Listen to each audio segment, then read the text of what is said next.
This episode is brought to you by Camilla Najat with Exit Realty Metro. Camilla Najat is an experienced real estate agent who prides herself in finding the perfect home for her clients. Camilla can help you with a comparative market analysis to help determine the value of your home if you're planning on selling, or help you determine the going rate for the neighborhood you're moving into. She can also work with you at your pace. You can reach Camilla by calling 902-880-8429 or email camilla@exitmetro.ca. Also, you can find her on Facebook at Camilla Najat, Exit Realty Metro. This is Matt Conrad. And this is Mike Tobin. Welcome to the Afternoon Pint.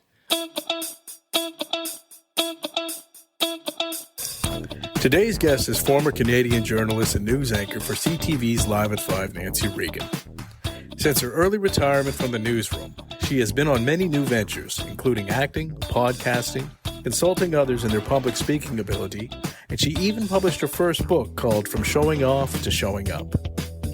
Check out the links in the episode description if you want to purchase Nancy's book or enjoy a new podcast called Canadian Love Map. Enjoy! Pint. Today we're at Good Robot. I'm Mike Tobin. I'm Matt Conrad. And I'm Nancy Regan. Yeah, we have Nancy. There we go, Nancy Regan. Yeah. Thank you so much for coming to hang out with us. I didn't wait for an intro. I just jumped right in. I had like the illuminating Nancy Regan I was going to say, but we'll just I had that. Illuminating. I know. Okay, okay. That's a good word, right? Yeah. Yeah, there you go. Maybe you should just do it anyway, because now I want to hear it. Introducing the illuminating Nancy Regan. Well, there you go. It's better than muddy, which is how I just described myself, or rather my voice. Yeah, you said your voice wasn't This is so a very after 6 voice Yeah. you're getting, and it's only 5 o'clock. You sound cool. Yeah. Don't worry about that. Yeah. We have Matt's friend here today. We might as well give him a shout Yeah, out. give a shout out. You're Bastian. He's all the way here from Germany. Yeah. He's hanging out with us. Just hanging around, and shouts out to all of our listeners in Germany. Yeah. He wanted to meet a Canadian legend. Yeah. That's what it was. There we go. And instead, he got me. Sorry about that. He's giving us the same little gesture that The emoji. Like, Max does on the back of the Grinch's sled. Like, what are you going to do? exactly. So yeah, all right. Well, I mean, let's get started. There's a lot to cover in a lot of aspects. You've had a really great long career, and as Mike said, thank you very much for coming on here. We've been doing this for less than 3 months, and the fact that we could have someone of your caliber on here already is pretty awesome. Makes us feel happy. Yeah. Yeah. Hey, wait, you better make that decision after our conversation. See how it goes. No. Well, I mean, I think anyone, like, especially like kind of our age, like, we've seen you on TV. You know who you are, obviously, very well and everything. So it, when you grow up seeing somebody on TV, it's kind of, it's cool. Yeah. Right. Yeah. I was going to say you were going to say we grew up watching you on TV. I'm still growing up. Yeah, I know. And sometimes people say that, and halfway through, they sort of start to go, I mean, that's not what I mean. No, that's fair to say. Yeah. Yeah. Cable. You were like the last of the. I don't think I had cable since you were on the air, to be honest. You're the reason why. You went off the air, and he was just like, I don't need cable just anymore. got rid of it after that. Yeah. You just ripped the cord right out of the wall. Forget it. Exactly. Nancy's gone. Not worth it anymore. When did you finish with CTV? I think it was 2003. Really? I know it was. I just had to think about it. It was 2003. Yeah. Wow. Oh my God. So it's a lifetime ago. Yeah. Really. Feels like it was yesterday. I know. It does seem Every like once in yesterday. a while, not too long ago, I drove with a cab driver who said, "Oh, I watch you on TV all the time." And I was sort of like, You sure about that? I said, "You mean you used to?" Yeah. And he said, "Well, no, I watch you. You're great." And I'm like, "Well, I haven't been on at that time. It was maybe 18 years." You've He continued said, to "What?" host like a lot of other things, though, right? Yeah, I'm kind of an all over the place freelancer. Yeah, like you don't know great, where though. you're going to pop up. We saw you at the book event there for Tim. Tim Brody. Yeah, that was great. You I did a love great that. job. It was a really fun night that night at the Halifax Club. And I guess one of the things that struck us is your book that you introduced to us on the night of the when we all saw each other. So I had a chance to go over it, and The name of the book, let me just make sure I say it correctly here. I have it. You From wouldn't be showing the off first- to showing up. From Yeah. showing off to showing up. That's right. Yeah. An imposter's journey from perfect to present. So maybe for the listeners, could you tell us a little bit about that book and what it means to you? Sure. It's a mouthful, isn't it? And you wouldn't be the first to get the title wrong. But it is part memoir, part self-help. I guess that's the best way to describe it. I like to say it's a memoir with a side of self-help. Okay. And it is a very vulnerable book. It's very much about my experience presenting a face of confidence to the world, particularly when I was on air on a daily TV show with 350,000 viewers. Right. While internally, I had a crisis of confidence. So I was acting the part of a news broadcaster and really doubting my ability and my worthiness. And I concealed a lot of those, insecurities while I was in a very public job. Yeah, and I think a lot of people do that, but people probably think, sometimes when we look at the television, we view folks a little one-dimensional, and we don't see, the trials and tribulations everyone can go through, right?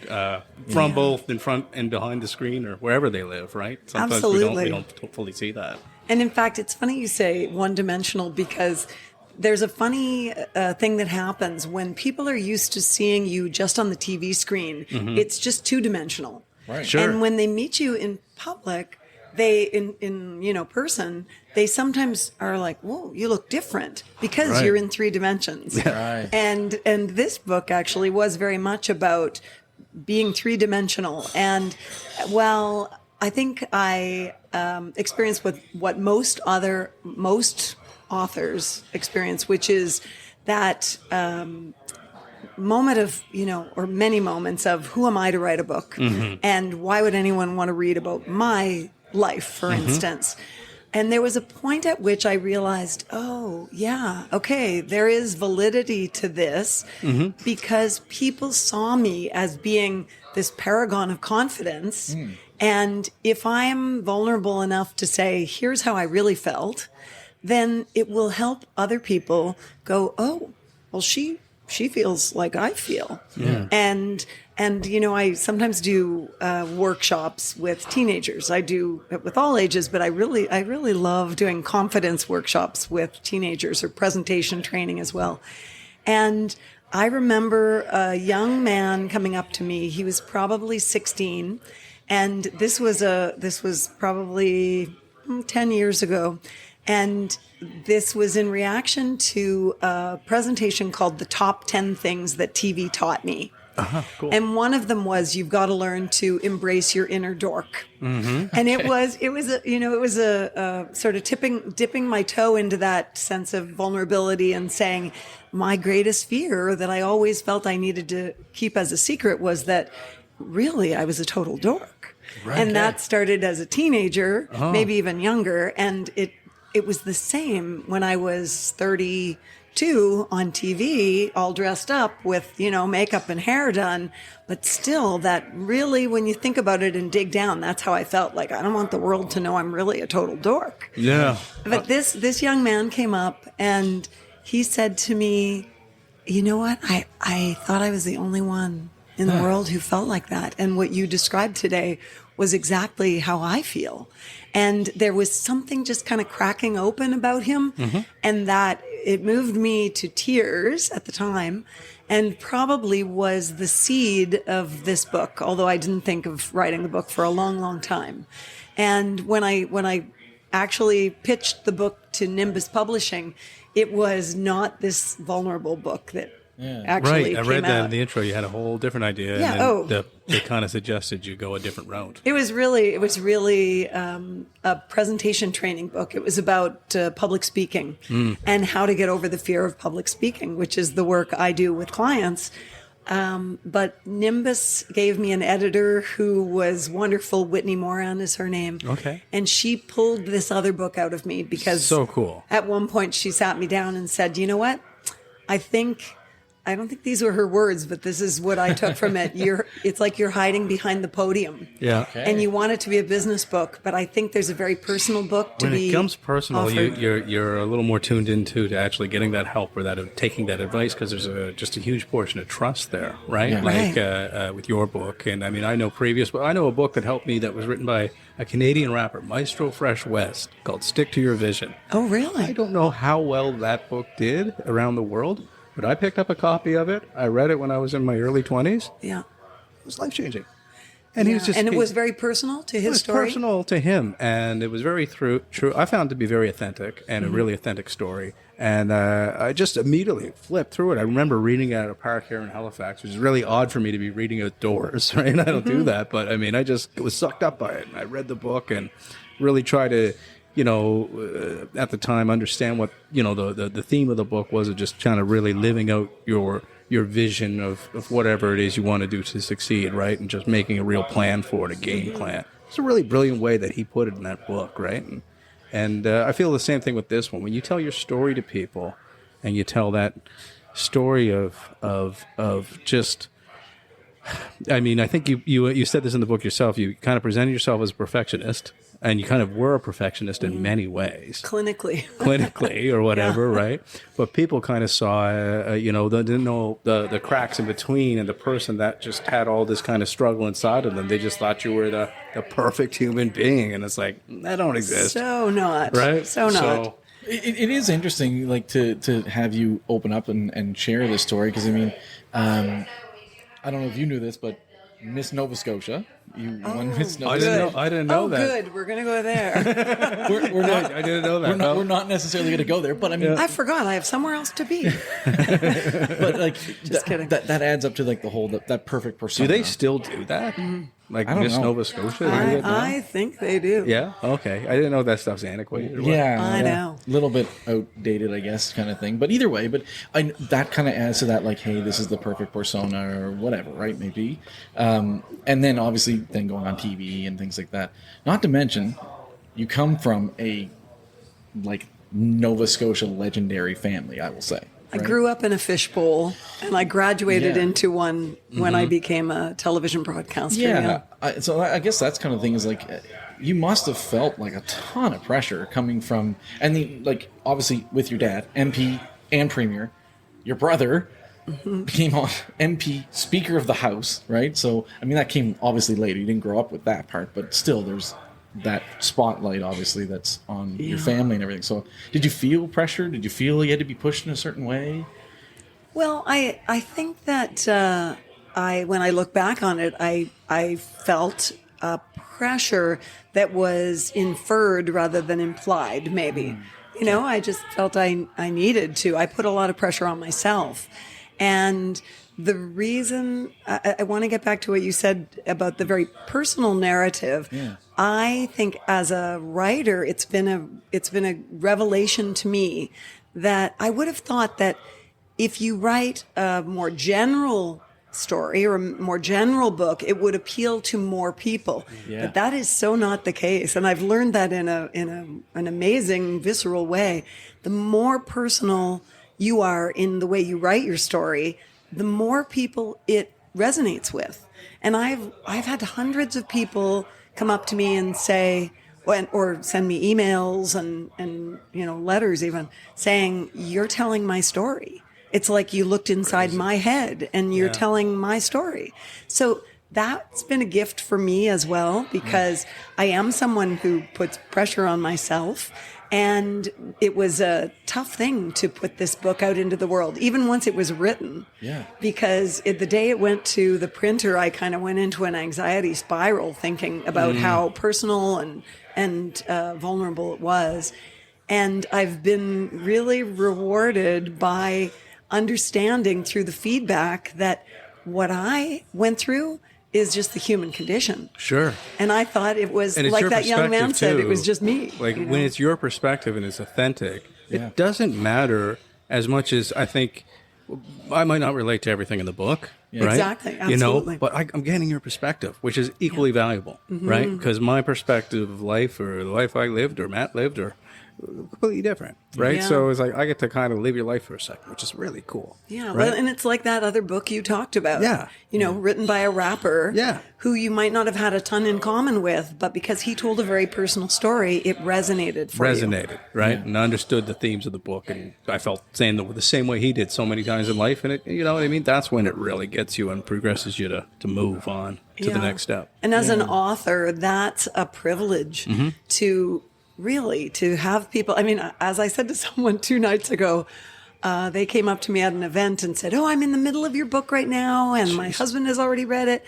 And I said, as a first-time author, this is why I'm like this. But I always say, it amazes me when people stop me and I think, oh my God, they're spending like 12, 13 hours of their time reading my book. So, Right. audiobook, are you going to do an audiobook? Yeah, I've just finished recording it. Yeah. Oh, good. And Will that be up before Christmas, you I think, hope or? so. Nice. It takes a variable amount of time getting out to the platforms, and it takes I think at least 6 weeks to upload and so on. So either Christmas or New Year's. So maybe it'll be either a Christmas. Well, it's nice that you're narrating it as well. That'll be great. I loved Yep. it. I Yeah. really, I insisted on that in my contract that if anyone was going to do an audiobook, I would read it. I mean, that makes sense. Why, why would you have anybody else Yeah. read it, right? Unless Really. it's like Yeah. someone super, super cool. No. Wait a second. second. What do you mean by like, that? Like Morgan Freeman or something. I mean,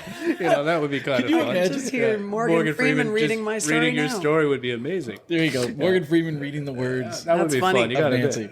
Yeah, that's No, great. to tell you the truth, I was more excited as I was finishing the book. I realized I was more excited about people listening to it than reading it. Well, and that's kind of what I was going to say. It's like, one, they're your words, so it's cool hearing it from the voice of the words.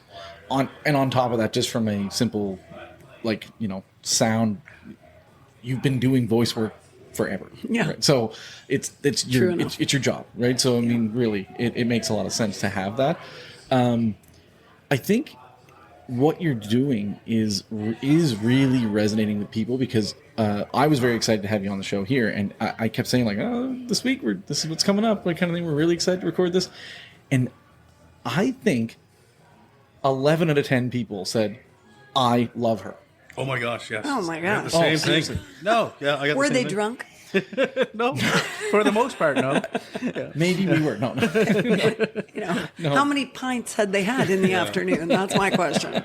But seriously, like you just at work talking to everyone, it seems like what you're doing now, I mean, is really resonating with people. So I think whatever it is you that whatever decided to make you switch to go from showing off to showing up, really definitely resonates with people. And I get it. Like we are feeling a little bit of this. Like even with what we're doing here, like at other podcasts, like there's things that we get into and we're, having a conversation with people. Next thing you know, it goes in a direction that's very personal. And we've had people reach out afterwards and say like, wow, that went like really deep. I never saw that person as that way before. Like, holy, like, and that's the whole thing. It's sure. just talking to people about people. Yeah. It's the beauty of a full form conversation in a podcast as 100%. well, right? Yeah. And it's not an interview. It's a meandering conversation. I'm sure you have ideas of where we're going to go in this conversation, but it's organic. It's very loose. And I think that's the way I'm trying to live now. So when you mentioned my title, I feel like I should explain it a little bit. Yeah, and I was that just gonna is ask you that, from actually. I think of showing off as living your life according to other people's expectations. Yeah. Looking for praise, looking for the good opinion of others. Showing up is here I am. This is me. Take Yeah. me or leave me, and that's okay. Right. What your opinion of me is none of my business, sort of. Yeah. And that's cool. and it's a much more liberating way to live. I can imagine. So that's where I am, and I find that I guess another way to say it is I used to think about being loved, and now I really just want to be love. Right. And just show up in the world, whether I'm being of service or trying to make a difference to someone. And even if it's one person who reads my book, who finds that it gives them something, then that's so meaningful to me. And I think that resonates with other people. Well, I know it resonates with other people because it's almost like shining a light on a path, and they go, "Oh, yeah, we can do that. We can drop the mask that we wear that says, 'Look, my life is perfect all the time,' Right. and really be real with each other."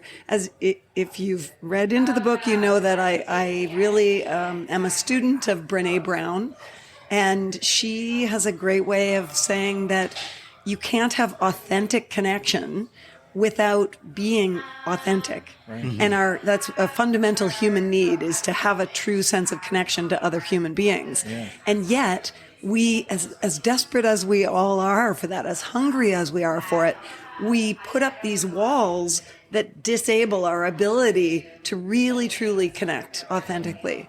And so my desire with this book was to really be as authentic and real as I could, in the hopes that it would give other people license to say, yeah, I'm going to cut away some artifice in my life, and I'm going to take the mask that I've worn for so long and throw it in the garbage. And it's and now, like, so this was the mask that you had worn. You said you left in 2003, and with CTV, and this predates social media, because now with social media, I find that mask is like, oh my God, so many fold. I'm glad I'm not in the media now. Yeah, like that's the thing, is like, I mean, people can be way more ruthless, and everyone can be wearing a mask on social media, like everybody, not just someone who's on TV, right? That's what it's about, really. Yeah. You know, and you look at social media is all about showing people your PR life too often. Right. Yeah. And I've said many times to my kids that you make a really bad error when you compare yourself to others on social media, because you're comparing your inner life to their outer life, their PR. Right. Yeah. And it's just apples and oranges. 100%. Yeah. Yeah. And it's also, it's all about comparison and judgment, which I think are two of the most destructive forces in the world. So it's like, love, dislike, it's judge. Right. So this we'll call it a, I don't know, epiphany, revelation, whatever that you've had of internally. Yep. Is that why you decided to step away in 2003 and kind of just say, like, I'm done with that? Yeah, you could have kept going. Yeah, you could have easily kept going for a long time. Yeah. Yeah, I had a friend who called me, a guy who's a friend of mine called me when we made the announcement that I was leaving. And he said, "You're pulling a Seinfeld." And I said, "What do you mean?" I was laughing. And he said, "You're leaving, you're at the top of your game and you're walking away." Yeah. And it was so refreshing, because he was saying it in a positive way. Yeah. Right. In excitement. Yeah. Where so many people were expressing disbelief in a very different way. Like, what are you doing? Right. It mystified people. Why would you leave a great job, high profile, good money, security, all of that stuff? Yeah. And it was very much driven by my desire to lean into a more authentic life, because I was feeling a bit like a Am I allowed to mercenary. ask how old you were then, just to kind of get that perspective? 12. 12. That makes me 30 now. Oh, yeah, 12 years old. My math is not good. No. No, I was, I would think I was 36 probably. 36, yeah. Cool. Yeah, you do the math. Yep. I'm 57 now, and that was 2003. Sure, yeah. That was 36, yeah. So what a big change. Anybody have a calculator on their phone? But, I mean, it's like you really just took a mid-career shift, right? Yeah. And it was, when you think about it, I had been at ATV, as it was then called. Now it's CTV Atlantic. I had been there for 15 years. So I started on the air right out of university. Yeah. I was 22? I was 22, Yeah, and I got an intern position basically, and it was a real fluke. Although I also think it was a great example of white privilege. I knew people who knew people, and I got my foot in the door, and they gave me an audition and gave me a position as an intern basically. And then I showed enough promise that they ended up hiring me for a summer reporter job. And so within 2 months of being out of university, I was on the air in front of hundreds of thousands of viewers. And then that was the summer that a new TV station opened up. It was then called MITV, which was Irving owned. Remember that? And it was the predecessor of Global. And a lot of people left ATV and went over to the newly formed MITV. And one of the people was the co-host of Live at 5. And my executive producer, who had really believed in me from the beginning, he was the guy who saw some kind of talent, in a very raw form in me, potential anyway. And he came to me and he said, I want you to audition for the co-host position on Live at 5. Wow. I can't even say it now without That's laughing. That's kind of crazy at that age. It's ridiculous. Yeah, kind of crazy at that age. That's not super common. But he was an out-of-the-box thinker. Yeah. He really was. And so I said, are you crazy? Those were my words. Yeah. And he said that, he laughed and he said, that's probably not how you should respond. Yeah. But I got the job. And I'm, it may have been partly because they could pay me 10 cents an hour. Yeah. I didn't make very much money at first. Of course, I wasn't in a good bargaining position. Right, yeah. So I was cheap labor, but they also felt I had potential. And I feel grateful that I was given the opportunity. But the paradox of it is that it was also a perfect setup for total imposter syndrome. Because, of course, I just come out of a Bachelor of Arts with a major in English, and I had no training. I was working in an industry with a lot of people who had great experience, had worked in different places in the country, had either broadcasting or journalism school under their belts. And I had none of that. So just on that word, imposter syndrome. Yeah. I love that word. Yeah. So fast forward to today. How do you feel about imposter syndrome now?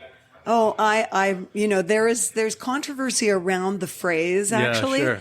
but it works for me because works for me too. I really experienced exactly that. Yeah. I felt like I was not as good as anyone thought I was. I thought I was fooling them all. You feel like you're not like everybody else in the room in any degree. And I mean, I've felt it almost everywhere I've ever went. Well, and I still what? feel it. That makes you human. It doesn't go away. I think I really do think really most of us feel it. Yeah. Unless we're a narcissist. I think it's such a huge thing that so many people feel, especially when you try to do something new and you try to make the change like you did in your 30s, right? Like, man, it's just so hard, right? It's so scary at first because you're just like, man, do I look like an absolute idiot here, or do they think I'm cool, or do they think I'm great? Well, and that's the other thing too. Is like you're in the public eye. Yeah. So mistakes are made very public, publicly, right? Yeah. Yeah. I have a little poem that says, mistakes were my stakes plunged through my own heart, because I was so afraid to make mistakes because of that, because I knew that I wasn't as good as they thought I was. That was my mindset. Yeah. I've got much better, more comfortable with making mistakes. Oh my gosh. I'm much more comfortable. Yeah, me too. Yeah. And I'm quick to own up to it. In fact, I got there when I was still on TV, and I realized that I needed to have a safety net. I was always terrified of the idea of being hung out to dry on live TV. If my auto cue or my teleprompter was down and we didn't have tape to go to and I just had to talk, that terrified me. And I thought, okay, I really need to create a safety net for myself, a worst case scenario. And I came up with this plan, like a plan B, like, okay, if that ever happens, I'm just going to take the mask off and say to the audience, okay, here's what's going on. Yep. And this can happen on live TV. Ideally, this all looks shiny and bright, but it's there's a lot of moving pieces in doing a live TV broadcast, particularly news when it's, very timely. A lot of stories are being cut to the second and just, whipped into, then it was a control room and they had big 3/4-inch tapes. Now it's all Nobody digital. misses it now with YouTube either, right? If you Yeah. mess Yeah, up, jeepers, exactly. you can go viral, right? Yeah, at least if it was like, back in the day when it was like on TV, someone had to have a VHS in there to record it, but not now. Not now. Right. Every little mistake is recorded and you can never get rid of it. Yeah. And you guys, you're doing this podcast. It's fairly new. And you obviously feel it's important to have people like you and respect you and enjoy what you're doing and not feel very critical of what you're doing. Right. And that's the thing. When you step into the public eye, you necessarily are relying on their good opinion. Their approval. And their approval. Yeah, and big that's time. why it can be a dangerous place to live. It is, right? Because you then think that's how you're defined, by other people's approval and their view of you. Yeah. Yeah. It continues Especially- as we grow. We're looking at sponsors now. We Right. just worked with our first sponsor, so now we're legally looking at it, right? Because it's like, okay, now we have to be careful what we say because Yeah. we don't want to upset anyone that Right. that's sponsoring us, right? With sponsors coming on now, Yeah. we have a responsibility. We've to been good them. before. We haven't really done nothing wrong. Yeah, I don't think. no, I don't think so. And anytime, like we Yeah. stay away from controversy anyway. Like Yeah, our for the goal most is to part. bring people together and for people to see the human side of things, Yeah. as opposed to trying to go into any There's type enough- of controversy whatsoever. Enough of Even that if- Fight Club stuff out there. I think we're just trying to we're the guys that'll talk to everyone and anyone and just want to get the human side of it. Yeah. And without judgment. Where Right. was the seed of this idea?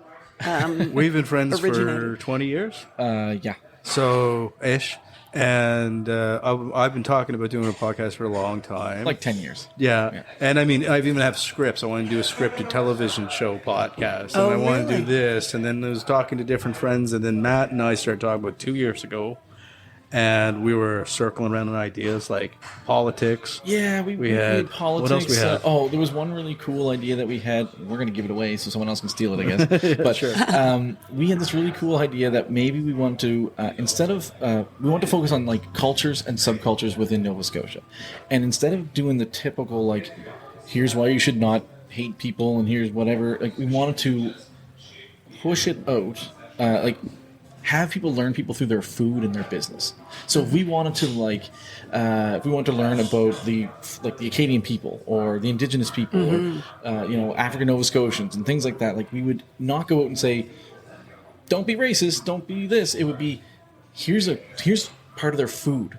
Here's their culture. Here's what their businesses and stuff. Show the beauty behind it. Show the beauty behind Right? it. So we kind of start off with like maybe talking a little bit about that, and I mean we can still kind of head down that road. And I think in a weird way We are doing that We now, are. really. Like we're just trying to get everybody's truth. Yeah, Right. right. So I think that's totally in essence where that idea helped us grow. But every time we talk, we'll be having a beer, and Yeah. so we kind of tied that into the show. Afternoon pint. I you think know, it's it kinda hilarious. works, right? Well, and the funny thing Yeah. is how that. So a little over a year ago, he bought the I gear. bought all this gear. Yeah, I have a little bar in in my basement. Yeah. He showed up and like once a week for a couple of weeks we sat and we just tested the gear out, talked about stuff, and we're like, maybe this is what we'll do. I don't know, whatever.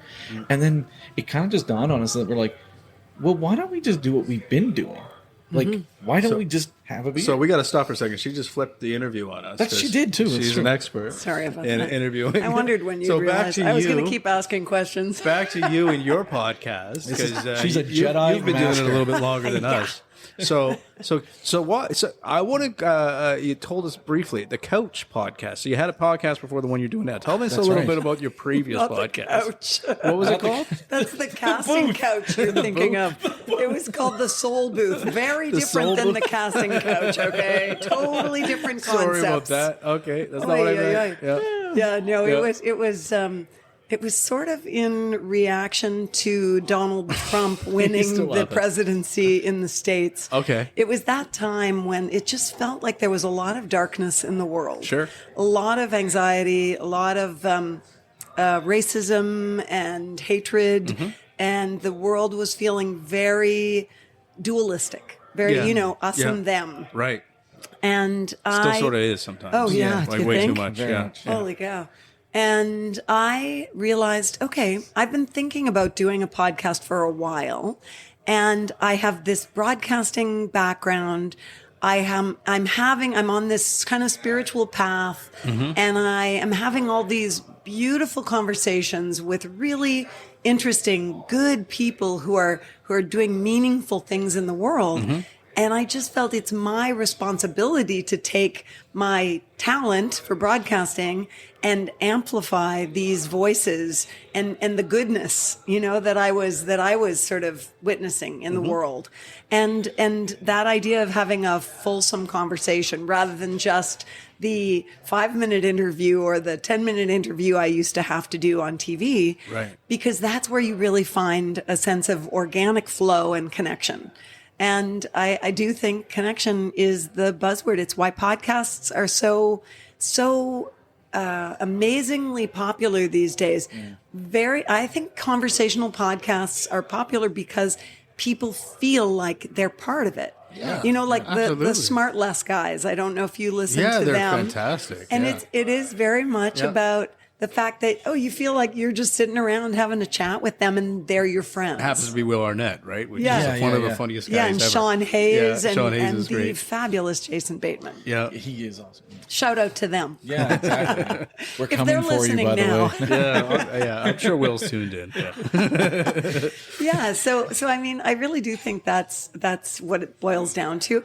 I was at the gym the other day, and I'm just getting back into going to the gym because I've been very careful through COVID. Right. And I have a basement gym that is very dusty. Mm-hmm. It has not been used.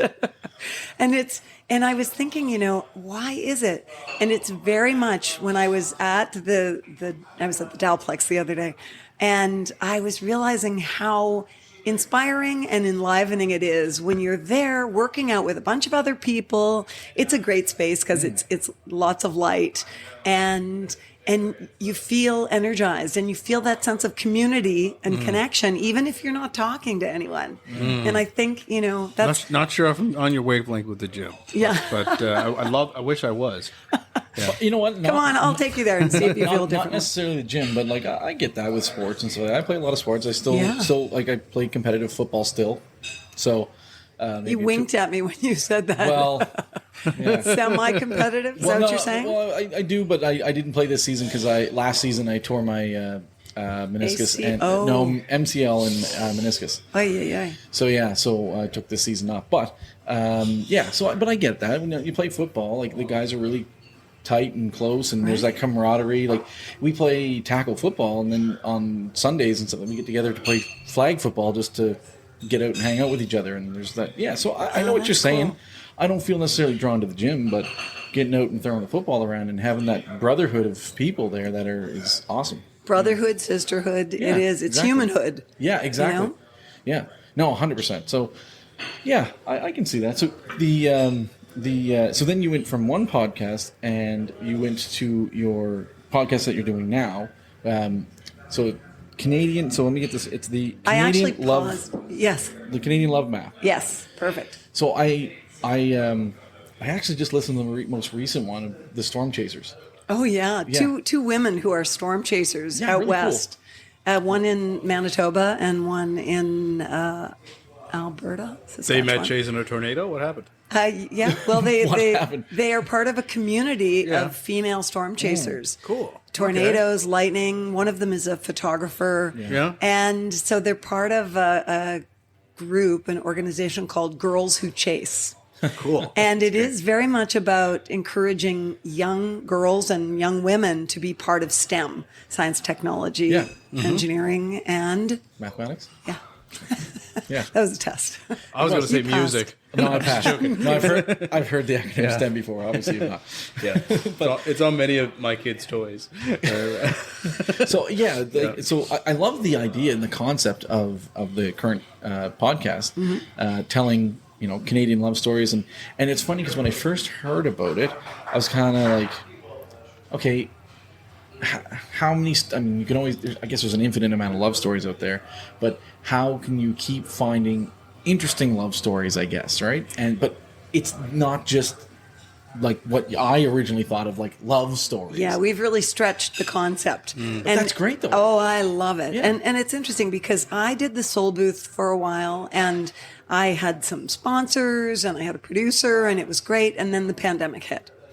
And my sponsors were, the Bicycle Thief Restaurant and One-to-One Wellness, Right. which was Did you go after your sponsors yourself, or did you have an agency do it with you? I did it with a producer. With a producer, okay. And so I decided, my sponsorship, I couldn't ask them to sponsor while, they were couldn't, locked down, of obviously. course, yeah. And so I thought, okay, well, I should just put this on hiatus because I really think this is the time for me to write. Right. And I couldn't have, I'm not a multitasker. I could not have written this book while I was trying to do a weekly podcast.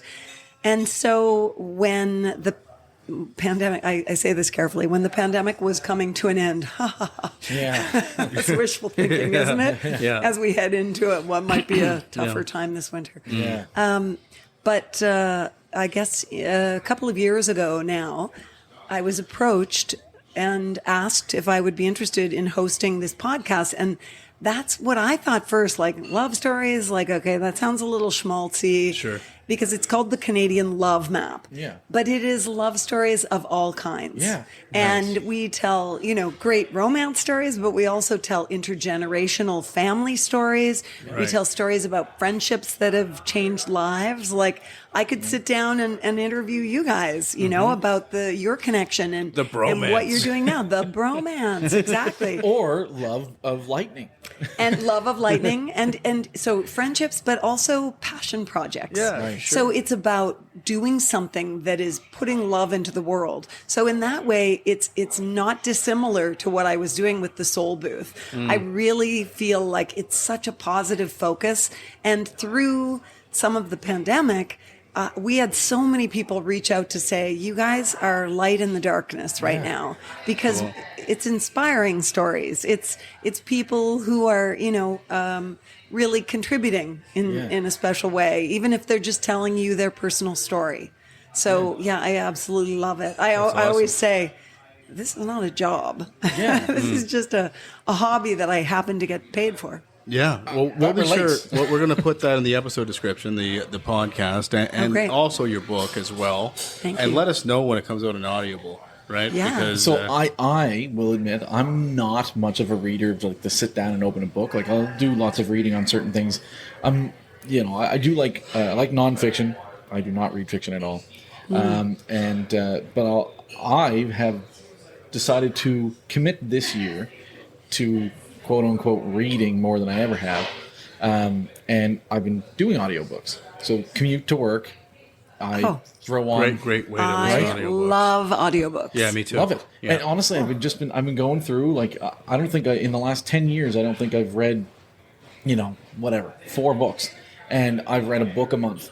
Yeah. Read quote unquote a book a month. Yeah. Yeah. Well, I mean, for me too, I have ADHD, and I quite found sure. it was accentuated during the lockdown because I had a lot of anxiety, and I found it much easier to listen to books than to sit down and focus on reading a book, and I can move. And that is, when you can have, go to the gym. Yeah, you can go to the gym. You can walk your dog. Yep. You can be Yeah. driving. I think I and need that too. I love it. I My really partner, do. she works from home now, so now she's like, she kind of craves that. She missed the podcasts and the audiobooks of when she was driving, so she's doing them like folding laundry now. I do it. So Look, that's like the only cleaning reason the I get house when we're through cleaning the house the and stuff. grunt work of cleaning the house or doing Yeah. dishes. Oh, man. I used to really kind of resent doing dishes because I'd always think about what I could be doing instead. Yeah. Right. And that's part of the presence piece that's in my book. There's a final section in the book called Doorways to Presence. Mm-hmm. Because how's the best way to describe this?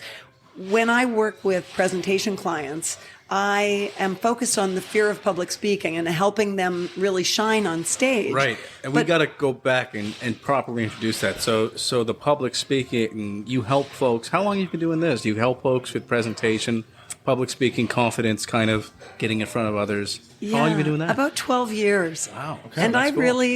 really love it because it is fulfilling. It's okay. This is a funny thing. You think about housekeeping.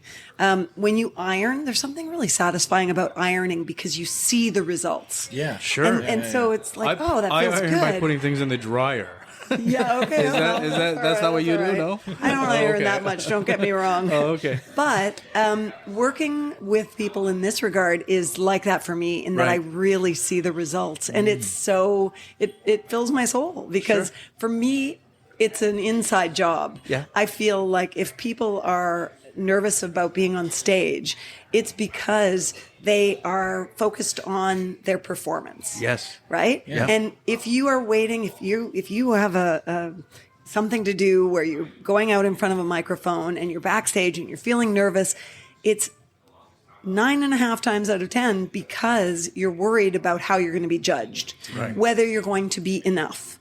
And if you can first of all, practice what you're doing enough that you you know how to do it. And I think most people think, oh, you're either a good speaker or you're not. I think it's like a foul shot in basketball.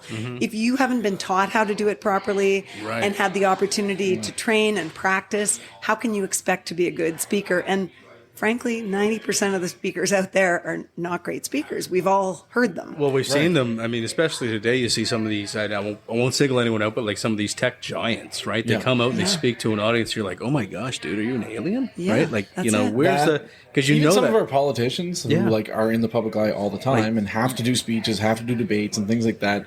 And you're just kind of like, oh my God, you're hard to listen to. Yeah. And you're having a barbecue in your backyard with that person. You know they probably just chill. It's fun. That's easy it. going. But it's because they're there that they just can't. They're probably overthinking what they're saying at the time and making sure that they don't misspeak on something. Right. I think that's part of it. I think focusing on performance, it really messes people up. Yeah. Whereas if you focus on your contribution, what you're there to give, which is not so different than showing off and showing up, right? I don't want you to give your whole business away. What's like the first step that you kind of tell most people? Then they're walking out. Like, what do you tell? Like, Well, that's my breathing, biggest tip or- right there, is to shift gears from performance to contribution, for Right. sure. And it makes a big difference, Performance because to contribution.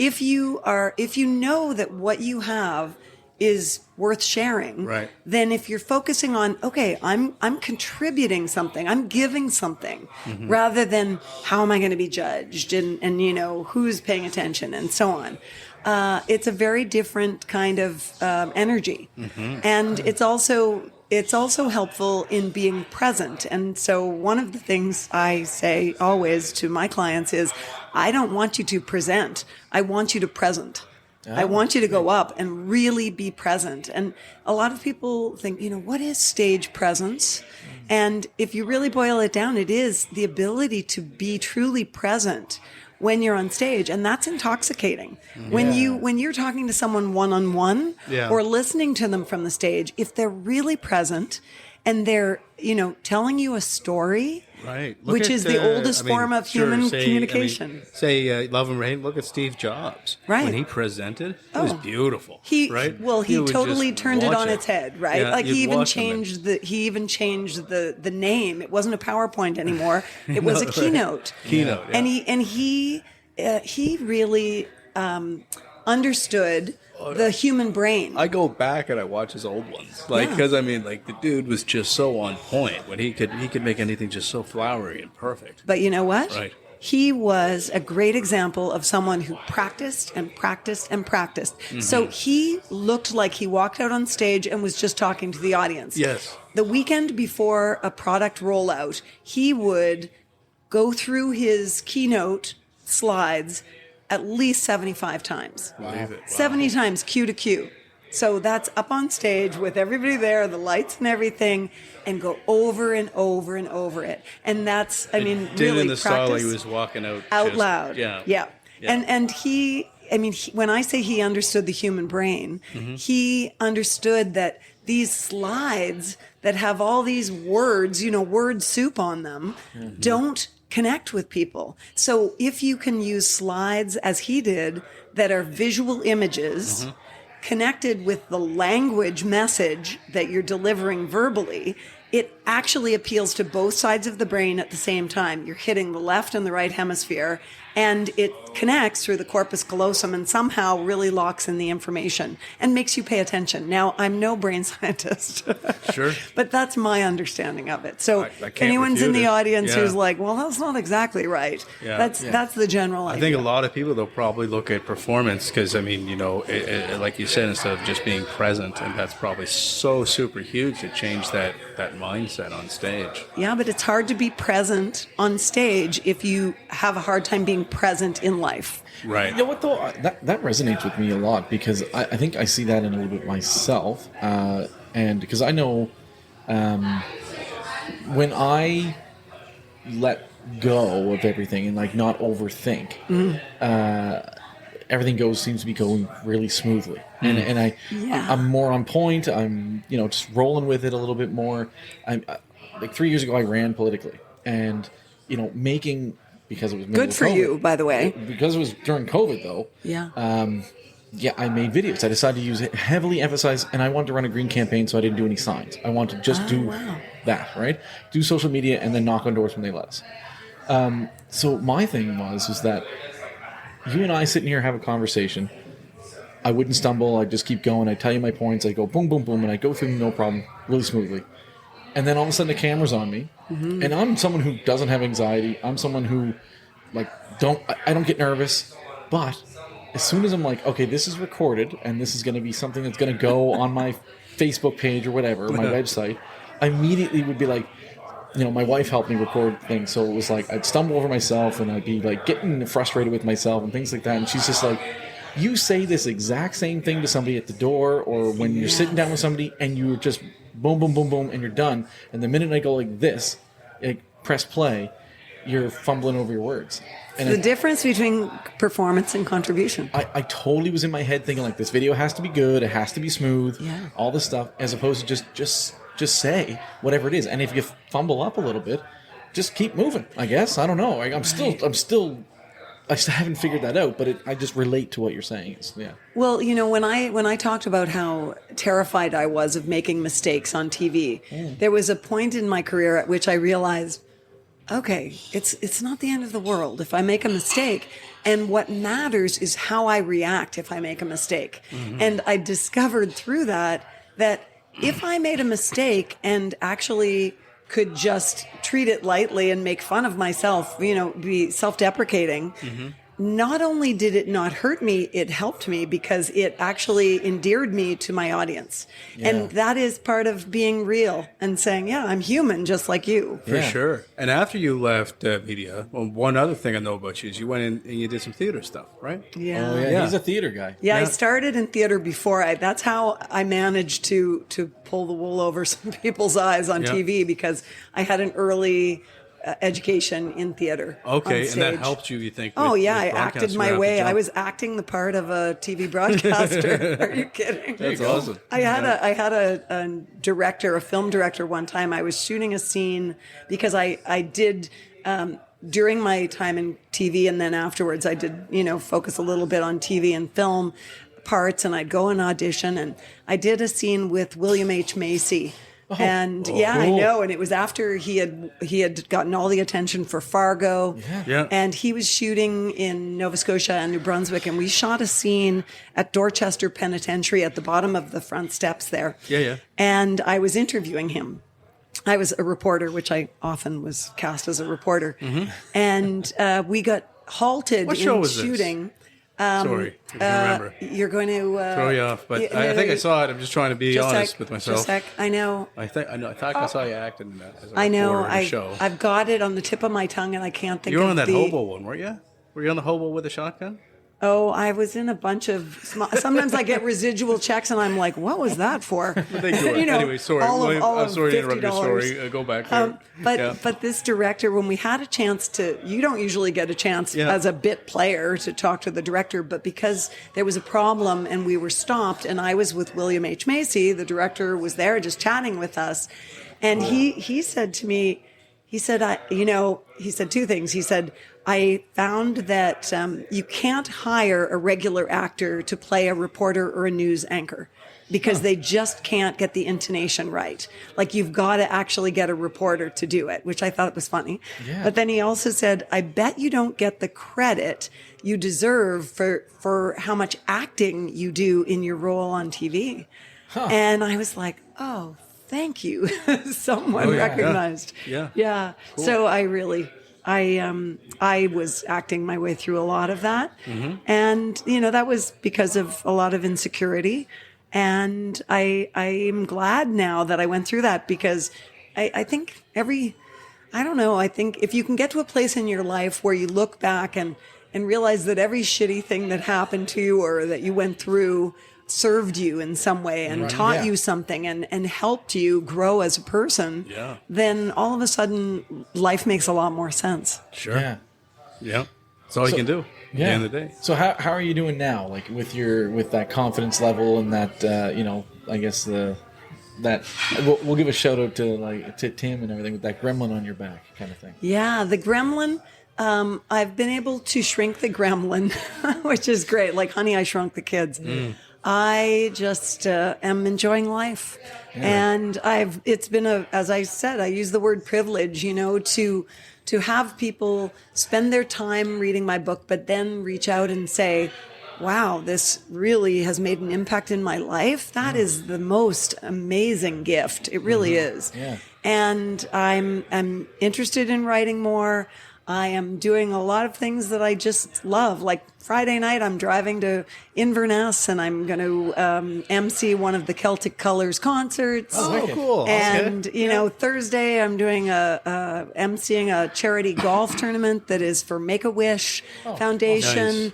And like, how does life get any more No, that sounds amazing. sweet You than get to do different things all the time, which is something like that. Like, I would love to do that. That, like, every week, every day is a new adventure that you can try and you can give back in a lot of ways. Like, that sounds amazing. Yeah, but I said good for you when you said you ran politically, and I sort of, I guess. I haven't been willing to do that. And I don't think that I ever You think will. you I mean, will they or say no? never, No? say never. But I do believe that, Well, you have the name for it. good people have to. Yeah, well, look, I've been told my whole life I should you have. go into politics because when you have a profile and you are assumed to be electable. Right. But I feel like I paid my dues as the child of a politician, frankly. That's probably true. And I just don't have it in my gut. I can't do tough. it. It's tough. It's so vitriolic these days. Yeah. And I feel like I can make a contribution in a different way. But at the same time, if good people don't go into politics, where does that leave us? Honestly, I'm right there with you because we do need good people in politics because we need those people in place to make the change that we need.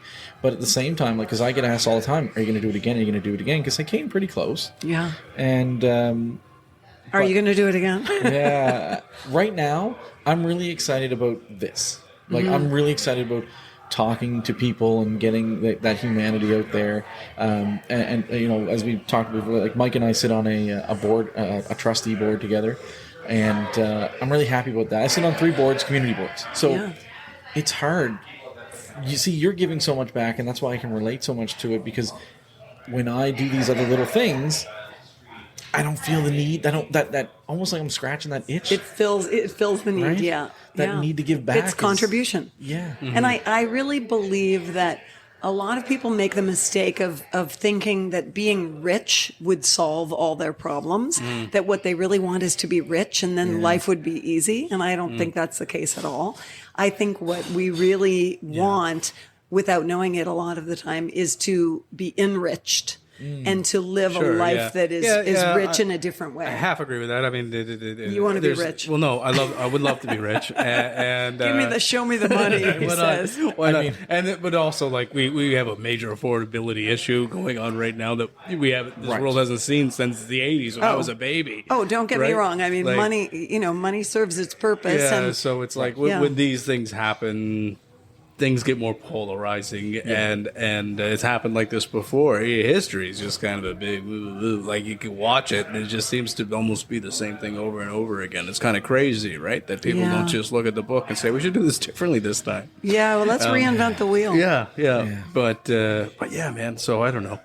Money's probably relaxing a lot of folks right now, but also doing good things like this podcast, like your podcast. Yes. Like the book you wrote. I think that is doing good things for people. I think it's as important, as powerful as politics, because it's really just sharing your voice to help others, right? And I think that's anytime real you can get thing. someone to relate, and like you said, the guy said, like, hey, that's me kind of thing. I think that's very important because people feel alone. And when they don't feel alone, you can change people very much. Like, you can save lives when people don't feel alone. Yeah, that's it. We have a society where people are often together but very isolated. Yeah. And, Or they're and together feeling very virtually. alone in the togetherness. Or they're Very together true. virtually. But that's it. And when you have your armor on or your walls up, that's like I said, you can't really make a connection. Yeah. And that's when you're starving for that sense of human relationship. Yeah. And understanding. And I think also that this goes a little deeper, but I think that we all want to be seen for sure. who we really are. Yeah. But it's very scary to show people our true selves in case they don't like them. Yeah. And if you can get past that, and for me, I have this theory called the dimmer theory. And I think that when we are born, we all have an inner light that is ablaze. And you watch babies or toddlers, you watch toddlers spin around like an airport, and they don't care what anyone thinks. They're making noise, they're having fun. Yeah. But the world reins them in. We get reined in, and we're told, be quiet, be good, behave. Sure. But it's very rare that people just say, or parents just say, be everything you are. My favorite, probably my favorite, but or at least up there, definitely up there. Favorite song lyric is from a song from Cat Stevens. Yeah. And it's from the moment I could talk, I was ordered to listen. That's it. Oh my gosh, thank you. One of my favorites. That is one of my favorite lyrics, and I've never connected it to my book before, but that's what I talk about. Yeah. That the light in you gets turned down, dimmed by the world, parents, teachers, whatever. And some of it makes sense. I understand they are trying to protect you and help you fit in, all of that. And then you get to be a teenager and you turn down your light even more because you don't really want to be noticed. Even in these days of social media where they are putting themselves out there, they only want to be noticed in a certain way. They would never want to stick out, right? And so for some of us, it takes decades to recognize and remember that, oh, I have this inner light. And for me, when I work with clients to help them feel more comfortable in the spotlight or in a cocktail party, one-on-one even, it's about helping them really reignite that flame within them and feel their own light. Because when you feel your own light, you can go out on stage without being riddled with fear, riddled with insecurity about how you're going to be judged. Because you know you're okay. You know you're enough. Yeah. And so if people don't like it, that's okay. Yeah. And you just go and you do it. And that's, you talked about how when you're just talking to people, you're just in free flow. That's presence. That's just being in the moment. Yeah. And it's being true to yourself and real. And then as soon as you think about putting on the artifice for the camera, that's when things get, clunky. Yeah. Yeah. Tricky. Fumble all over myself. I wish I brought a camera now. I could see what you mean. We're going to start would filming see these soon, so soon enough we're going to be on camera. You know what? I might be able to shut that off, but I will to give a little behind the scenes. Yeah. If and you don't even know this, is we do on our socials. I do this little segment called Beer Facts, and if I could only tell you how often that I have to restart, delete, and restart and delete. That's and normal. they're less than a minute. And I'm just kind of like, I know this information. If I was sitting here just telling you the information, it would come out no problem, and I'd be like, boom, boom, boom, done. But the minute I go click, record, I'm like, blah, blah, blah, blah, blah, blah, blah. Oh, that never happens to me. Yeah, right. It does. When I do the Trust intros me, for it the show, happened, and I I've do the been little doing this. intros for the show every week. Yes. And Sunday, mark my word, was the first time I ever one-taked it. And I was like, whoa, yeah! I was so happy. Because I usually just butcher them and I go over and over again. And you just hear me say about 3 or 5 words and fuck. And then start over again. And over again and over again. Keep that for the fun reel, for sure. Yeah, exactly. I quote in my book, Jerry Seinfeld, who has the best line about the fear of public speaking. Because he said, I saw this statistic that the number one fear of people is public speaking. Yeah. Number 2 is death. In your book, yeah. And he said, so basically that means that if most people are at a funeral, they would rather be in the casket than giving the eulogy. Yeah. And that Legendary. is strangely true. It is. It's so daunting for people to get up in front of others. And in an evolutionary way, it's easy to understand. If you were standing as a caveman with 100 pairs of eyes on you, you were done. You were either about to be eaten, Yeah. or you were being judged, Right. and your fate could lie in their hands. And so I think it really clicks something into our primitive brain where it says, "Oh, I'm in trouble. All these people are looking at me. Help!" And so if you can find a level of comfort so that you don't go into your fight or flight, into your sympathetic nervous system, that's the secret to being able to just be present and focus on contribution, whether on stage or in life. Yeah. Because all too often, going through life, we're focusing on our performance, how people are judging us, what they think of our outfit or our hair or our face. And if we can really just turn the tables and focus on what we're contributing to the world, that's when I think you find the sweet spot in life.